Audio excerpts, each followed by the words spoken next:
There are versions of you that exist in rooms that you have never been in conversations that you were never a part of, and in minds of people that you will truly never meet. Because the truth is, like art, their perception of you is an interpretation. Not truth, not essence, not reality, just interpretation filtered through their psychology. Because what most people don't realize is they're not seeing you, they are seeing themselves reflected onto you. And why is that? It's because the human brain does not experience reality objectively. It constructs reality. Through something called cognitive filtering, the brain takes in billions of bits of information and then filters it down based on what it already believes to be true. Even Carl Jung talked about this when he said everything that irritates us about others can lead us to an understanding of ourselves. Because you don't see the world as it is, you see the world as you are. And I've talked about this before in past videos of people can only meet you consciously where they are conscious in themselves. Most people are unconscious and therefore they react to life. Because what you react to, what you notice, and what you assume about others is often a mirror of what exists inside of you. So when somebody perceives you, they're not actually seeing you clearly. They are seeing you through their own subconscious beliefs, their own emotional wounds, their identity, and their past experiences. Which means, again, like art, their perception of you is just an interpretation. It is not truth. Carl Jung called this phenomenon projection. Projection is when a person unconsciously takes parts of themselves, their fears, their insecurities, their desires, and their wounds, and assigns them to someone else. So instead of the person being conscious and taking accountability and noticing, I feel insecure, the mind says they think they're better than me. Instead of saying, I don't feel hurt in my life, the mind projects it onto, you're not listening to me. And Carl Jung explained that the psyche does this to avoid facing itself, because it's easier to see somebody out there to blame and project out there than to confront it within, than to take accountability and realize, hey, when I don't like that in somebody else, it's probably because something's going on in here and everything's just a reflection. Because that's also metaphysics. As above, so below, as within, so without. So what happens? People literally walk through life projecting their internal world onto others and then believing that their projection is reality. But it's not. It's simply an interpretation. It's their perception of how they think the world is based on what they've got going on up here unconsciously or consciously. And that is why their perception of you is literally just an interpretation. It is not a reflection of your true essence, of truly who you are and of your worth. It is just a reflection of their own inner world. And this is where the psychological trap happens, and this is where it becomes really dangerous if you're not careful, because psychologically, humans are wired for belonging. We do. We want a tribe. We want to feel a part of something. We want to feel included, which means your nervous system is constantly scanning. Am I accepted? Am I safe? Am I understood? So when somebody strongly projects something onto you, when they're constantly projecting of you're not listening, you're crazy, you're lying to me, whatever it is, your brain does not just ignore it. Especially when you do not have a strong foundation in yourself, it starts to evaluate it. And if you are not grounded in your identity, if you are not grounded in knowing who you are, and you are not confident in yourself, and you do not love and accept yourself as you are, you will start to internalize their projections and their opinions and their beliefs about you, and you will start to evaluate them. And that is called introjection in psychology. And this is where you take external beliefs about yourself and you begin to treat them as truth, as if they are true about you. And so now what happens is their interpretation of you, their projection of their own wounds and their own beliefs and their own essence that they're refusing to evaluate in themselves becomes the identity that then you accept and agree on. And then this is how people lose themselves. This is how people pleasers literally lose themselves. This is how I lost myself about 5-6 years ago. Because I was so worried about what everyone else thought about me. I was constantly evaluating and scanning and seeing what people believed about me. And I didn't have a strong identity of myself because I was rejecting myself to gain the approval of a conditional love and acceptance system that I was. I was taking other people's beliefs about me and I was accepting them as truth. And that is what perception versus perspective is, because perception is psychological. It is automatic and it is filtered. And most people only live by perception. They do. Whatever they believe about themselves and about the world to be true, that's reality.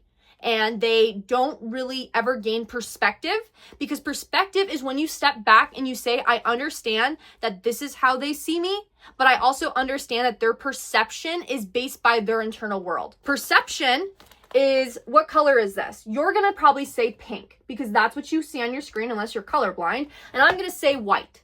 And so perception says, no, it's pink. And perception on my error says, no, it's white. And so we're going to keep arguing in our egos because we're both only seeing one side. But perspective says, hey, there's probably another way to look at this.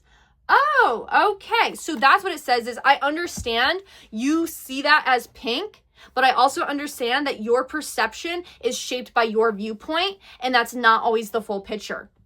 Because perspective is awareness of the lens. It is saying, hey, there's probably two sides to that coin.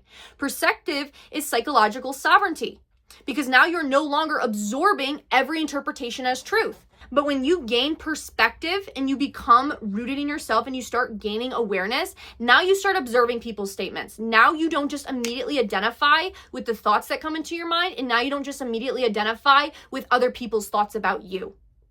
Because every single person, when they go into an art gallery, they're going to look at that piece of art and they're going to have their own interpretation of it, and they're going to notice something different about it based on where they are consciously in themselves. And the same goes for you, because you are a piece of art.